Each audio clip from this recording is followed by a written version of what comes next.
Buenas tardes, gracias por estar en la presentación del libro de Camilo Cagnacci. Mi nombre es Luis Gasulla, lo voy a estar presentando al autor de este libro que está dando que hablar, que ya llegó a todas las librerías semanas atrás.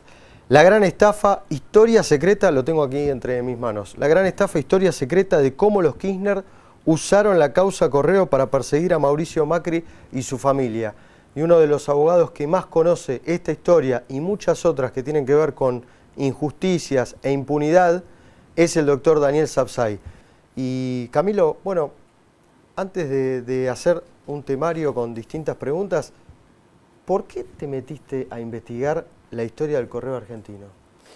Bueno, básicamente porque sobre la historia del Correo se montó un relato sobre el que después se montó una causa penal que al día de hoy sigue abierta sin resolución alguna, basado básicamente en que supuestamente Mauricio Macri, cuando fue presidente, quiso perdonarle 70.000 millones de pesos a su familia cuando nunca fue así. Ese fue el disparador, ver que eso no fue así, demostrar que eso no fue así, porque había un montón de papeles que iban en ese sentido. Y además, la contracara que empezó mucho antes, en el 2003, cuando Néstor Kirchner desapoderó a la familia Macri de todos los bienes del Correo cuando ellos tenían la concesión que el mismo Kirchner rescindió. Doctor Sapsay, usted siguió y ha analizado como pocos lo que es la historia del Correo argentino. ¿Cómo la podríamos sintetizar esta historia que ya lleva 20 años entre el apellido Macri y el apellido Kirchner? Yo diría que se puede sintetizar aún antes, porque ya empieza con Duhalde, empieza con De la Rúa, mejor dicho, sigue por Duhalde y termina con Kirchner. Pero lo que uno ve como síntesis desde el punto de vista institucional es la enorme dificultad en la Argentina de defender los contratos, la palabra empeñada, la seguridad jurídica, la previsibilidad y el modo como se conduce el Estado, con matices, porque lo de Kirchner evidentemente tiene una potencia y una dimensión mucho mayor que los otros dos presidentes, pero que de alguna manera piensan que aquellas personas que logran una concesión sobre un servicio público propio o impropio, en definitiva, queda a disposición de quien es el presidente decidir cuál va a ser el derrotero futuro. Eso yo lo veo como algo claro. En el caso de Kirchner, con el famoso, además por decreto, ¿no? Sí.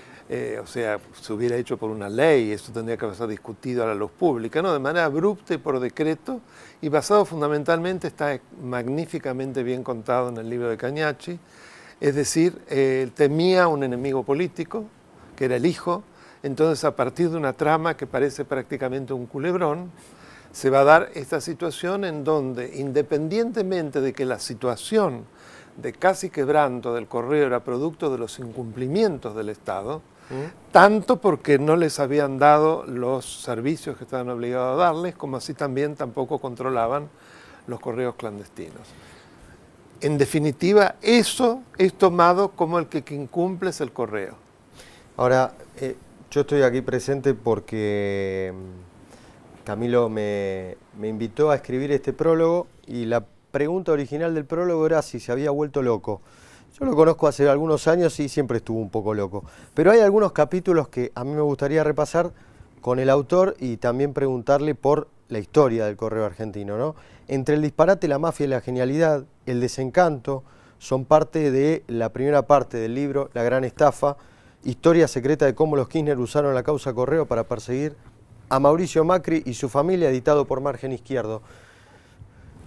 Recién el doctor Sapsay hablaba de la historia del Correo argentino.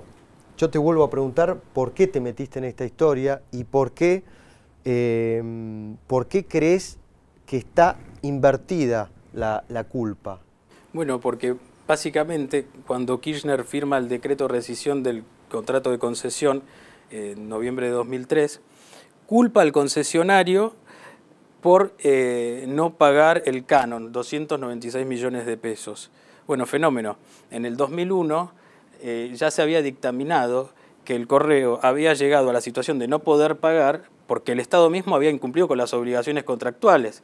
Entonces, si vos lo llevás a esa situación como Estado, al privado, y encima después lo desapoderás de todos sus bienes, ¿cómo podés pretender que te paguen? Es una locura, es la evidencia del apriete, que además en el primer capítulo, se ve bien claro cuando reconstruyo ese diálogo entre Franco Macri y Julio De Vido, que mandado por Néstor Kirchner le dice: si tu hijo no se alinea políticamente, te vamos a hacer mierda. Y no era quitarle solamente el correo, sino que no iba a tener una concesión de nada en ninguno de los ámbitos donde se desarrollaba el grupo Macri. Así que a partir de ahí empieza toda esta novela. En ese momento Mauricio Macri era candidato a jefe de gobierno, perdió con Aníbal Ibarra y bueno, todo se fue acelerando a partir de que pierde con Aníbal Ibarra esa segunda vuelta, ¿no? Fueron 2 meses nada más en el que le terminan sacando todo. Le confiscan incluso la planta de Monte Grande, donde al día de hoy funciona, es la planta central de logística del Correo Argentino. Fue edificada sobre un terreno de Franco Macri, la obra la hizo Franco Macri. Bueno, Julio De Vido en el libro habla del galpón, pero se ve que era un poco más que un galpón porque al día de hoy la siguen usando y bastante. Hay dos protagonistas, hay varios protagonistas en el libro, doctor, en esta historia. ¿Cuál es el rol, a su entender, del procurador del Tesoro, el vacunado VIP, Carlos Chino Zanini? Bueno, es un rol fundamental porque es el que permanentemente atiza el fuego y aparte carga las tintas. Pensemos que lo que todavía no está en el libro porque es muy reciente, inclusive llega a algo tan increíble que es pedir la extensión de una quiebra que todavía no está firme. Es decir, lo que él pide es la extensión de la quiebra de Correo Argentino a todo el grupo Socoma, sin ningún tipo de prueba, pero aparte desconociendo que estaba siendo revisada en apelación, todavía ahora, Correo Argentino. Entonces, ¿cómo se debe extender algo que no existía todavía? Cuando la Corte Suprema además tiene una jurisprudencia bien clara de que la extensión de una quiebra es algo excepcionalísimo, pero una jurisprudencia sumamente dilatada y pacífica en el tiempo. O sea, lo de Zanini ya hay que recurrir a quién es Zanini. Es la primera vez en la Argentina que el jefe de los abogados del Estado es un procesado por defraudar al Estado. Eso es algo inconcebible, pero es así. Es decir, fue el primer paso, a mi modo de ver, de lo que yo llamé el plan de impunidad desde que asumen los Fernández. Entre otras cosas, en todos los órganos de control, poner a personas absolutamente acólitas, pero además procesadas. El fin de semana en La Cornisa contábamos algunas anécdotas de algunas preguntas que le enviamos a la mujer de Julio De Vido por este escándalo del celular que se abrió de Roberto Barata. Ahora, yo no tuve el placer de hablar con Julio De Vido. En el libro vos lo llamás. Sí.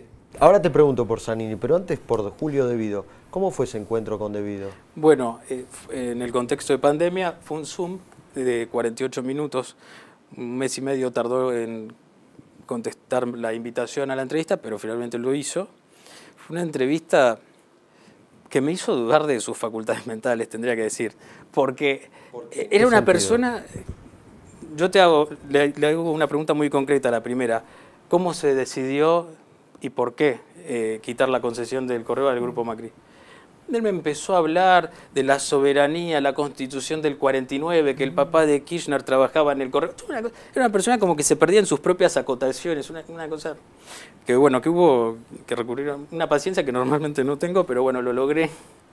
Y la verdad que bueno, sí deja en evidencia todo ese relato que hace de las taras históricas del kirchnerismo, porque habla de, por ejemplo, de los dólares que no pertenecen a los privados, sino que es de todos y entonces los privados tendrían que contar con pesos. Bueno. Y después también del ápero Macri. ¿Por qué? Por ejemplo, debido a que está obviamente resentido por haber estado preso durante el gobierno de Macri, plantea que a Macri le tendrían que revisar las condenas, por ejemplo, por el tema de Sebel. Dice que es cosa írrita. Él estaba con su mujer al lado, como que es abogada y le hacía como de apuntadora, ¿no? Esas cosas, porque él es arquitecto y igual, bueno, la mujer no sé qué tan buena será, pero... y bueno, está como muy resentido con eso y termina diciendo, mientras yo estaba preso con otros tipos que habían sido detenidos por un courier de un contenedor, Macri, el hijo de puta de Macri era presidente. Entonces yo quiero que revisen todo para atrás. Bueno, es la manifestación del operativo Venganza. Exactamente. ¿Y con Carlos Zanini? Bueno, fue la entrevista que no fue. Insistí como con nadie. Me pidieron por poco una ficha ideológica que llenara. Y sin embargo no hubo caso. La verdad no tengo la suerte, no sé, de la gente de Roberto Navarro, que se acordó del libro también, le mandamos un beso. ¿Qué rol tuvo Zanini en el libro?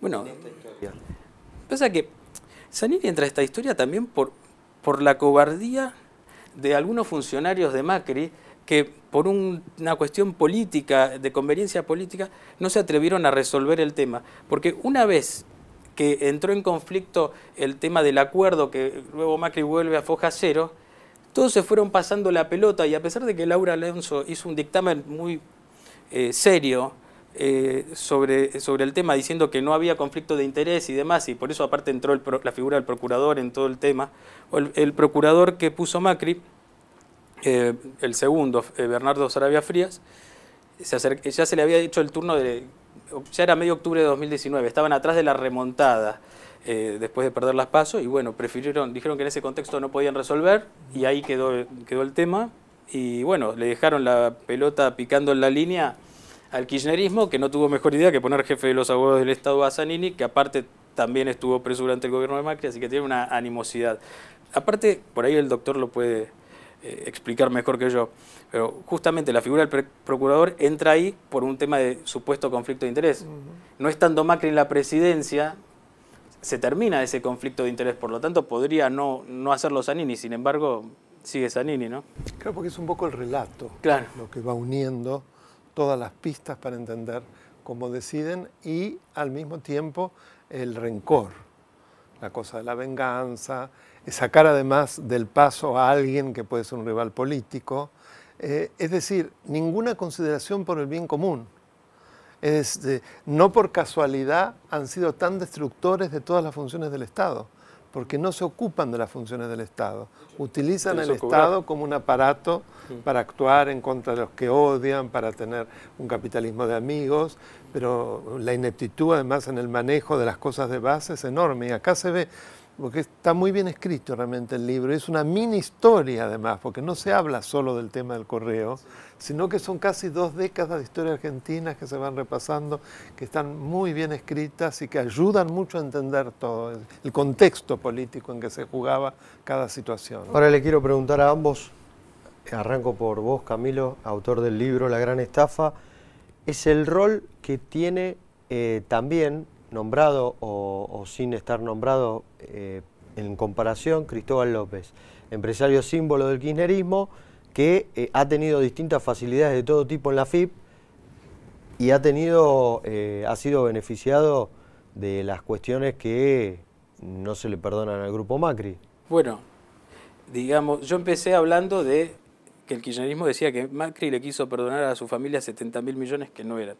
Cristóbal López eran miles de millones de verdad, que aparte se había robado un impuesto que como agente de retención nada más tenía que retenerlo y transferirlo al Estado. 8.000 millones. Bueno, el kirchnerismo ahí se ve que no le interesa la plata. Curiosamente, saca una ley a medida para beneficiarlo a Cristóbal López con una moratoria muy accesible y demás, en un contexto donde, por ejemplo, mete una ley de impuesto a las riquezas porque hacía falta para enfrentar una pandemia, pero renuncia a 8.000 millones de pesos.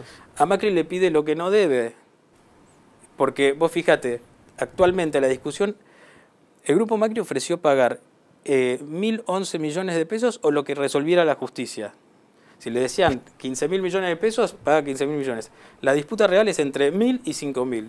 Bueno, no les interesa ir por la quiebra que ni siquiera está firme y a toda la empresa, fundirlos. Mientras que se publica este libro, el fin de semana se conoció una noticia, doctor Sapsay, que hubo inspectores de la AFIP separados que investigaron 40. A Lázaro Báez, a Cristóbal López, y Cristóbal López ayer lunes, tuiteó que esto es la confirmación de que existió un grupo de tareas durante el macrismo. Cristóbal López ¿ha sido uno de los grandes beneficiados de estos años? Sin lugar a dudas, con el juego, también con la obra pública, con el lavado de dinero, como pocos. Yo creo que tal vez aún más que Báez, porque Báez fue un empresario inventado. Cristóbal López ya era un empresario y creo que se multiplicó junto con De Fonseca de una manera impresionante con los Kirchner. Páez llevó a que condenen a sus hijos. Cristóbal López sí. hasta ahora ha evitado Eso lo una evitó. investigación judicial de sus hijos. Parecido a los Kirchner, los Báez, ¿no? Similar, que han metido también a los hijos, que esto es algo que no tiene precedentes. No, en casi ningún país del mundo. Sí, pero habla de personalidades. Mientras que vos escribías esta historia y lo que pasó después de la publicación, terminan procesando a Macri por supuesto espionaje a familiares de Lara San Juan, y Cristina termina siendo sobreseída en la causa Otesur Los Sauces. ¿Esta es una historia de persecución, de hostigamiento, la gran estafa? Sin duda, si todavía falta un dictamen de la fiscal Boquín, que actuó en la causa como una fiscal de primera instancia cuando es la fiscal de Cámara, ¿no? Una cosa, una anomalía total. Entiendo, yo no soy abogado, ¿no? Pero y están a la expectativa de que dictamine sobre la situación actual del expediente, donde está el asunto de la quiebra que no fue confirmada. De hecho, es una ridiculez la situación. La jueza que decreta la quiebra después acepta suspenderla porque había un antecedente previo que lo habilitaba. Si vos estás convencido, aparte de una causa que ya lleva desde el año 2003, ¿no? Casi 20 años. Casi 20 años. Pero bueno, sí, el doctor Sapsay en algún momento lo escuché hablar de que esto, entre el espionaje de Lara San Juan y lo de Correo, era una suerte de operación de pinzas, ¿no? Sí, sin duda. Y sin dudas, pero sí. La verdad que no hay que descartar que antes de fin de año, a pesar de que ya se le pasó el plazo, la fiscal termine dando una sorpresa como la dio en el 2017, porque cuando el acuerdo que genera todo ese revuelo se firma es 28 de junio de 2016. La fiscal recién se expide entre diciembre de 2016 y febrero de 2017, donde ahí se empieza a hablar de los 70.000 millones de pesos que no eran. Así que es justo el día del cumpleaños de Macri. En el grupo SOCMA se acuerdan, digamos, con humor de eso y de los regalos de cumpleaños que le dio el kirchnerismo. Así que están esperando un nuevo regalo de cumpleaños, sin dudas. Yo creo que es muy interesante, ya que se habló de Lara San Juan, la contradicción en la doble vara que hay entre el sobreseimiento a Cristina por los Sauces Otesur y el fallo del juez Baba en relación a lo que él supone que fue la orden que él les habría dado a los dos de Rivas y a Magdalani. ¿Por qué? Porque en el caso de Obligado y Grunberg, ellos hablan de que no hay delito precedente. ¿Por qué? Porque como venían lavando dinero desde 2006, y además la mala asignación de la obra pública, cuando en el 2011 recién se transforma en delito, por la ley penal más benigna no se los podía culpar. Entonces, en adelante, hasta el 2016, que siguieron haciendo lo mismo, eso no hay delito precedente. Mientras que una persona que una sola vez hizo lavado era delito porque estaba en la ley, lo cual es algo que desde el punto de vista jurídico es un disparate que no tiene absolutamente pies ni cabeza.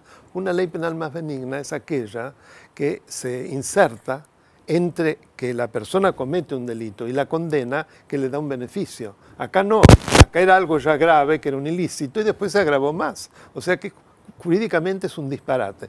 En cambio, cuando uno lee lo de Baba, parte de suposiciones, es decir, él supone que como a Rivas y Magdalani ordenaron investigar a los parientes de Lara San Juan, Macri no hay forma de que no lo supiese.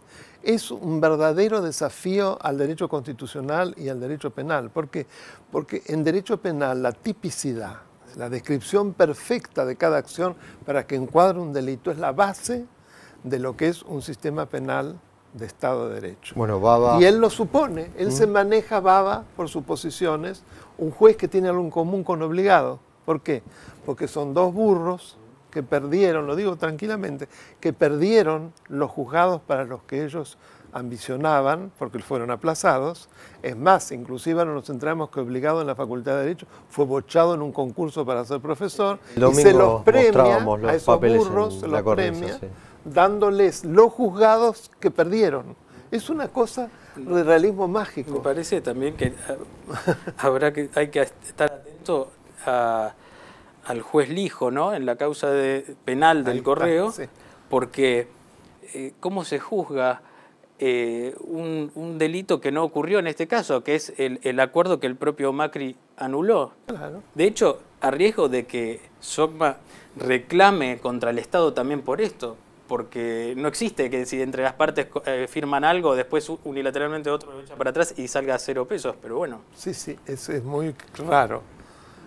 Macri en el libro se queja. Hay algo más en el campeonato de los disparates de ese fallo, que es lo siguiente. Ellos sostienen, Obligado y Grunberg, que para que haya asociación ilícita, el accionar de las personas que la componen tiene que generar temor y perturbar la paz social. Es algo increíble que no dice en ningún lado. Dice, como una banda de secuestradores. Ahora yo me pregunto, que un presidente de la nación y después su mujer, que también es presidenta, se dediquen a mal adjudicar la obra pública, a quedarse con coimas y lavar con todo el sistema que... ¿Eso no causa temor y no va contra la paz social? Bueno, para estos jueces no. Esto es muy importante tenerlo en cuenta para que se sepa qué atrocidades se cometen desde las máximas magistraturas y cómo seguimos soportando la impunidad. Bueno, estas historias de injusticia, de impunidad, de venganza están contadas en este libro sobre la causa Correo Argentino. Quiero volver a la causa que da origen a este libro y preguntarte por la entrevista a Camilo Cagnacci a Mauricio Macri. Bueno, fue una entrevista, me puso una sola condición Macri, que fue: pregúntame algo que no haya publicado sobre el tema en mi libro, Primer Tiempo, ¿no? O sea, ahí ya una presión, porque, digamos, es un tema, un ex colaborador de él, uno de los integrantes de la famosa mesa judicial, como le gusta decir a Roberto Navarro, me dijo que el tema Correo para Macri lo afecta más psicológicamente que en el ámbito de que hubiera cometido un delito, digamos, ¿no? Es un tema tabú. Sí, porque lo lleva también a las idas y vueltas en la relación con su padre. ¿Qué iba a decir eso? ¿La historia familiar? Sí, bueno, él de hecho cuenta que desde el primer momento se opuso a que el padre se presente a la licitación para quedarse con el Correo. Le planteó unos argumentos muy sólidos, que había problemas sindicales, seguramente no le iban a cumplir. El ministro de Trabajo de ese momento, Herman González, porque se lo asignan en la presidencia de Menem, ¿no? El Correo a Franco Macri, estaba alineado con Alfredo Yabrán, que era el máximo empresario privado y aparte del rubro postal, pero además un mafioso importante. Así que, bueno, va por ese lado, todas esas idas y vueltas. Y después, a mí me gusta el tono que tuvo la entrevista, porque se escucha un Macri más desacartonado, quizá, donde incluso hasta se atreve a alguna puteada, donde también ratifica esto de cómo debido hostigó al padre. El padre, hay que decirlo, en una parte del libro lo cuento, llegó en esas negociaciones que tenía con el kirchnerismo para ver de cómo resolver el tema al principio, a tener un episodio cardíaco. Aparte, Franco Macri es una persona que desde el año 75 venía sufriendo episodios cardíacos, ¿no? Así que eso fue con Guillermo Moreno y ahí en SOCMA se acuerdan que casi lo mata del disgusto. ¿Quién? ¿Cómo? Guillermo Moreno a Franco Macri cuando... Por el tema del Correo. Claro, porque Guillermo Moreno le planteó algo de nos quedamos con todo, no nos reclamás nada y está todo bien. Y directamente cara a cara a Franco Macri. En el hotel, en un hotel de Puerto Madero, sí. Así que lo tuvo que asistir el chofer en ese momento. ¿Eso no era un grupo de tareas? Absolutamente. Es que permanentemente lo que se nota es esta suerte de alianza malsana y obscena entre determinados jueces, determinados servicios, determinados sindicalistas, que juegan como en una especie, y abogados por supuesto, como una suerte, digamos, de anillo que permanentemente se reproduce en las distintas situaciones del capitalismo de amigos y de manejos de cuestiones importantes, como pueden ser aeropuertos, como los distintos servicios públicos, es clarísimo. Y lo que fue pasando, que acá también se ve de manera de reseña, con todas las empresas privatizadas de la era de Menem, poco a poco también fueron cayendo, y lo que le ha costado a la Argentina, acá se explica también Aerolíneas, los malos negociadores que han sido. Pero ¿cómo lo pagamos los argentinos estas situaciones de venganzas personales? El daño que le hace al país, más allá desde el punto de vista del cumplimiento de la ley y de que uno le gustaría, las cuestiones hay que juzgarlas por sus resultados. Por los resultados para el país lo ha sumido en una ruina cada vez peor este tipo de manganeta. Y la paradoja de que a los Macri les pudieron hacer todo esto por ser una empresa nacional, porque todos los otros pudieron reclamar en el CIADI y tener a disposición un fallo que los indemnice. Le pregunto a los dos, yo en su momento en algún otro libro pasado hablé con algunos empresarios que conocieron a Franco Macri y tengo una perspectiva de quién fue, pero ¿quién fue para vos Franco Macri? Franco Macri, bueno, es difícil porque yo en el caso tuve una visión parcial de alguien que lamentablemente no está para que dé también su versión. Pero en el caso del Correo fue una persona que quiso apostar para tener para reinventarse a sí mismo, que también eso es algo que lo pone de manifiesto Macri en la entrevista, después de una serie de experiencias complicadas, como fue lo de la industria automotriz, Ebel y demás. Y fue alguien que, más allá de todas las cuestiones que tiene detrás cualquier empresario grande en la Argentina, que tiene que adaptarse a ciertas reglas del juego que no son las óptimas, alguien que apostó por dar trabajo en la Argentina, ¿no? Llegó a tener una empresa, un grupo, un holding muy importante que ahora está en este tamaño aproximadamente y a la espera de lo que resuelva la justicia o de lo que resuelva, no sé, el Supremo Tribunal, que parecen configurar Cristina, Zanini y todos esos resentidos, porque es lo que son. A mí me cuesta mucho juzgarlo, yo no lo conocí, pero me parece que es muy interesante el capítulo de la supervivencia, donde se cuenta quién eran los Macri ya desde Italia, sí, y cómo se tuvieron que acostumbrar con las tremendas necesidades de todo tipo de poder comer, cómo se llega hasta donde él llega, ¿no? Eso creo que explica bastante la historia, pero al mismo tiempo un hombre, evidentemente de un ego desmedido, y que tiene con el hijo una relación muy enfermiza, ¿no? Uno piensa en el filicidio de Raskowski, ¿no? Y que en algún momento, en una muy buena nota de Pani, él hizo una suerte de símil entre Jacobo Timerman y Héctor Timerman, y Franco Macri y Mauricio Macri, como algo muy similar, es decir, el desprecio que los padres tenían por estos hijos y cómo permanentemente se burlaban y los consideraban personas mediocres, que bueno, también explica desde el punto de vista, yo no soy analista, pero evidentemente explica mucho eso. ¿Por qué pasó lo que pasó? Y yo creo que le hizo un daño inmenso Franco a Mauricio, las cosas que dijo del hijo.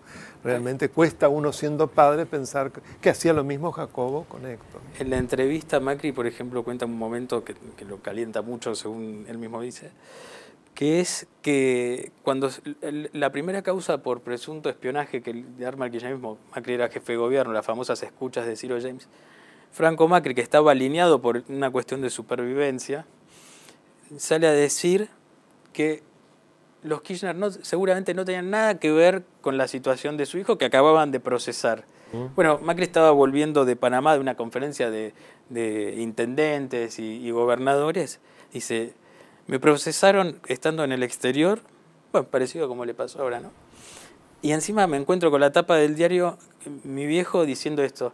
Llamé enseguida a una conferencia de prensa y empecé a putearlos a todos porque dice, estaba furioso, pero no fue... O sea, ya desde el año 2006, Franco Macri empezó a tener una actitud como, nada, de alinearse con Néstor Kirchner, después muchas veces proponiendo que haya un presidente de la Cámpora, todas cosas que le hacían un daño tremendo al hijo, aunque la gente de su entorno lo veía como algo bueno porque planteaba como una diferenciación y lo alejaba de todo lo oscuro que se había construido, porque no hay que olvidar que Kirchner llega a la presidencia con el 22% de los votos y ¿qué hace para hacerse fuerte? Construir enemigos. Y uno de esos enemigos era el menemismo y todo lo relacionado, como podía ser el otorgamiento de concesiones, los empresarios, contratistas del Estado y demás. Así que, bueno, en ese sentido político les convenía. Como en los seres humanos nunca nada es negro ni blanco, hay un gesto de Franco Macri frente a Jacobo Timerman, precisamente porque vivían en el mismo edificio en Ayacucho y Posadas, y ahí estaba la prisión preventiva de Jacobo Timerman, y en el consorcio lo quisieron echar, y Franco Macri dijo, de ninguna manera, yo no voy a permitir que se haga una cosa así, y por eso se quedó. Eso lo dijo otro de los hijos de Timerman, diciendo que realmente se lo iba a agradecer toda la vida y que en esa época no cualquiera se animaba con la dictadura a haber tenido un acto así. Doctor, o sea que nunca todo es negro en el cuidado, ¿no? Trato de ser equilibrado. para ir concluyendo, ¿por qué habría que leer este libro, La Gran Estafa? Porque me parece que con un lenguaje absolutamente de gran valor literario por la claridad con que escribe Camilo, se llega con todo un trasfondo de una historia reciente del país que vale muchísimo y ayuda muchísimo a entender, a profundizar en lo que implica la destrucción del Estado de Derecho, la seguridad jurídica, la previsibilidad, a través del manejo de las cuestiones de Estado desde esta manera tan mafiosa. Así que yo le encuentro un enorme valor al libro y espero que tenga un gran éxito. Bueno, Camilo, sí, también me sumo a las palabras del doctor Sabzai. Gracias por haberme invitado a escribir el prólogo. Pero ahora me vas a hacer una pregunta mala onda. Sí, ahora te voy a hacer la pregunta mala onda que estoy deseando hacer desde que empezó esta presentación. Pero fundamentalmente hay que leerlo por todo lo que decía el doctor Sabzai, porque es parte de la historia reciente argentina, porque se aleja de los lugares comunes, de los tabúes, porque se han repetido muchísimas falsedades, muchas informaciones falsas. Este es el gobierno de las noticias falsas y ha convertido al Correo Argentino en un tabú, en un lugar en el que está todo establecido y todo dicho, y Camilo abre una puerta a lo no dicho. Y en ese sentido el libro es muy valiente porque va contra los lugares comunes, va contra el discurso dominante, que es el discurso kirchnerista, el discurso del verdadero poder, y es valiente. Y sobre todo contra gran parte del establishment comunicacional y periodístico de la Argentina. Ahora la pregunta que te quiero hacer es, el kirchnerismo primero lo ninguneó el libro y algunas cuestiones han aparecido en los últimos días, casi como tomándole en joda esta publicación diciendo, encima se victimiza Macri. Vos sos... ¿Qué le querés contestar al periodismo kirchnerista que no hace falta tanto, que el sobre lo tienen seguro, que sigan su camino de relatos fantásticos? Ellos creen que todos hacemos, así como Cristina quiere igualarse con Macri para generar un clima de todo es lo mismo y triunfe la impunidad. Bueno, yo creo que en cierta rama del periodismo, el periodismo militante, quiere igualarnos a los que nos tomamos el trabajo de investigar. ¿Qué sé yo? ¿Sobre o están convencidos de lo que dicen? Yo creo que deben empezar convencidos y después le agarran el gusto al buen vivir. Nosotros lo publicamos, lo publicaste vos, ¿no? Mientras denunciaban que Macri los estaba ahogando financieramente y le pedían a su público que los financiara, se estaban comprando un piso a la vuelta de la Embajada de Estados Unidos, ¿no? Yo a Camilo lo conozco desde hace varios años, además de gran periodista, es un amigo, participa y es el socio nuestro en Periodismo y Punto, y la verdad que un mérito que ha tenido es que no le importa nada. La verdad, no es que te volviste loco, siempre estuviste loco. Pero no lo digas tanto porque se van a avivar. Doctor Sabzai, gracias por haber participado de la presentación del libro La Gran Estafa de Camilo Cagnacci. También se lo puede visitar, toda su información, sus textos en su página de YouTube, ¿no? En el canal de YouTube, exactamente, Daniel Alberto Sabzai en YouTube. Y va a aparecer esto. Y va a aparecer esto también. Sí, les voy a pedir que me lo manden, pero igual ya está en mis redes. Ya le di una visibilidad a la presentación y la tapa del libro. Y el libro está disponible en todas las librerías. En todas las librerías, así que bueno, si les resultó interesante esta conversación, los invito a adentrarse en todos los detalles comprándolo. Sé que no son momentos fáciles para estar gastando libros, pero los que puedan, la verdad que creo que no los va a decepcionar. Gracias a todos por haber participado, por estar del otro lado, por enviar sus preguntas, sus inquietudes. Desde ya están todos invitados a recomendar, a ir a una librería y adquirir La gran estafa de Camilo Cagnacci, libro publicado por Margen Izquierdo del ciclo, el sello editorial de Luis Majul. Historia secreta de cómo los Kirchner usaron la causa Correo para perseguir a Mauricio Macri y su familia. Un libro políticamente incorrecto. Chau, nos reencontramos en cualquier momento.